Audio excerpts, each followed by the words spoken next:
rejoindre ce matin, nous sommes en direct avec notre correspondante à Jérusalem, Pascal Zonshine. Bonjour Pascal.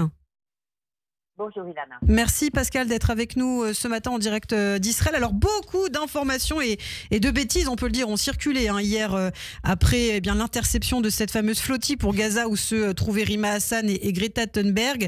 Ils sont bien arrivés à Ashdod, ils n'ont pas été emprisonnés comme on a pu l'entendre dire.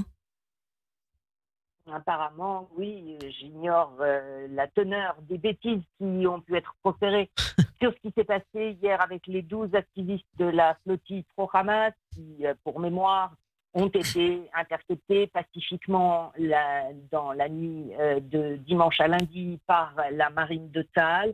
Ils sont arrivés dans l'après-midi à bord de leur bateau au port d'Ashdod où ils ont été débarqués, ainsi d'ailleurs que les marchandises qu'ils transportaient.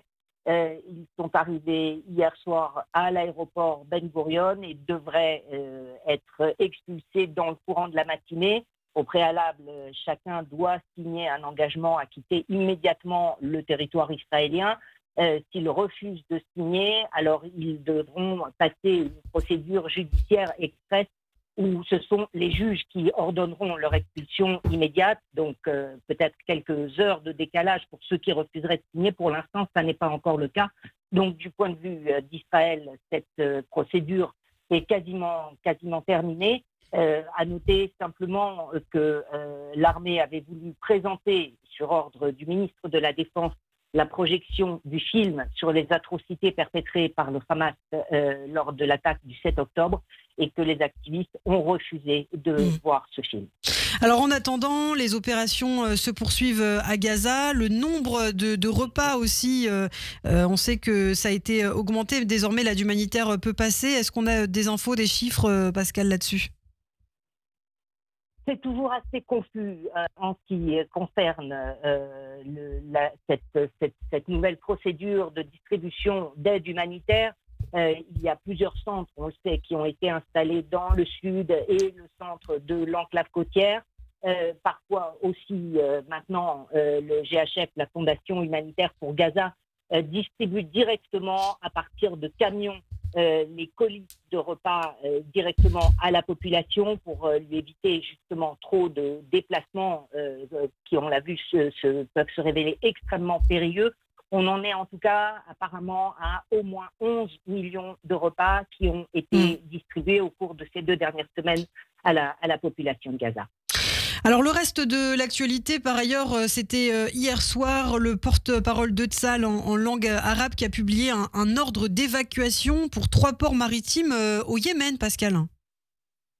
Oui, et ce alors qu'hier, en début de soirée, un missile balistique tiré par les Houthis en direction d'Israël s'est désintégré en vol peu après son lancement. Il n'y a donc pas eu d'alerte en Israël. Un peu plus tard, le porte-parole de Tsahal en langue arabe appelait à évacuer les 3 ports du Yémen tenus par la milice pro-iranienne, Hodeida, Assalif et Ras Issa, laissant donc entendre une prochaine attaque israélienne. Donc on ne sait pas pour l'instant si ça a eu lieu ou si ça va avoir lieu. Hein. Non, elle n'a pas encore eu lieu, l'attaque n'a pas encore eu lieu. Ce n'est pas la première fois que Tsahal avertit la population, les civils yéménites dans les zones qu'il s'apprête à attaquer et qu'il se passe plusieurs heures, voire plusieurs jours avant que les frappes israéliennes aient lieu. On sait que Donald Trump, le président américain, s'est entretenu au téléphone par ailleurs hier avec le Premier ministre israélien Benjamin Netanyahou, notamment au sujet de l'Iran. Alors est-ce qu'il y a du nouveau ? Quels sont les derniers développements au sujet des négociations sur le nucléaire iranien, Pascal ? Alors, ce que l'on sait, c'est que de la propre information en provenance de Téhéran, c'est aujourd'hui que l'Iran devrait donner sa réponse à la proposition des États-Unis sur un accord concernant son programme nucléaire. C'est donc pour cette raison que Donald Trump a appelé hier Benjamin Netanyahou pour le tenir informé de l'évolution de ces négociations, aussi très probablement pour renouveler ses pressions sur le Premier ministre israélien afin qu'il n'attaque pas l'Iran pendant tout le temps des négociations, ce qu'il avait fait lors de leur précédent entretien téléphonique, un entretien que Donald Trump a qualifié d'excellent, alors que dans le communiqué publié un peu plus tard par le bureau du Premier ministre israélien, il indique que le président Trump a expliqué au Premier ministre qu'il avait soumis une proposition raisonnable à l'Iran et qu'il devrait recevoir une proposition dans les prochains jours, donc sans plus de détails. On sait que Benjamin Netanyahou a tenu ensuite des consultations sécuritaires avec ses principaux ministres. Selon plusieurs médias israéliens, le directeur du Mossad, David Barnea, pourrait rencontrer Steve Witkoff, l'émissaire du président Trump, avant sa prochaine session pour parler avec les Iraniens prévue pour dimanche. Et parmi les explications données par Donald Trump après son entretien avec Benjamin Netanyahou, lors de ses, disons, entretiens informels avec plusieurs journalistes à la Maison-Blanche, Donald Trump a aussi indiqué que l'Iran était engagé dans les négociations concernant la trêve à Gaza.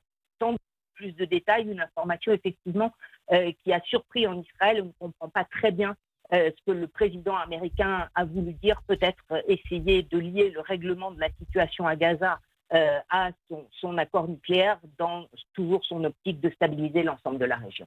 Il y a cette information aussi, on parle de Gaza, évidemment, la situation des otages qui inquiète. On rappelle, il y a toujours 55 otages désormais à Gaza.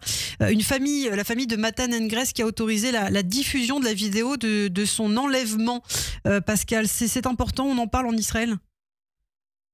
Oui, on en parle évidemment parce que les images que la famille de Matan Engres a autorisées à la publication sont extrêmement dures. Elles sont insoutenables. On y voit Matan blessé et inconscient, extrait de son tank et lynché par les terroristes. Les images lors de sa capture le 7 octobre devant Nahal Oz. Ses parents ont également relaté les tortures subies par leur fils. Selon les témoignages rapportés par plusieurs otages rescapés, ils ont appelé le Premier ministre à tout faire pour sa libération immédiate. Donc on voit évidemment une angoisse grandissante toujours de la part des familles des otages, alors qu'il n'y a toujours pas de percée annoncée dans les négociations pour une nouvelle trêve à Gaza. Et les familles d'otages qui ont rejeté par ailleurs hier l'instrumentalisation politique, disent-ils, de leur cause. Merci beaucoup Pascal Sunshine pour ces informations. Merci d'avoir été avec nous ce matin. On vous retrouve un petit peu plus tard tout à l'heure à partir de 7h26 heure France.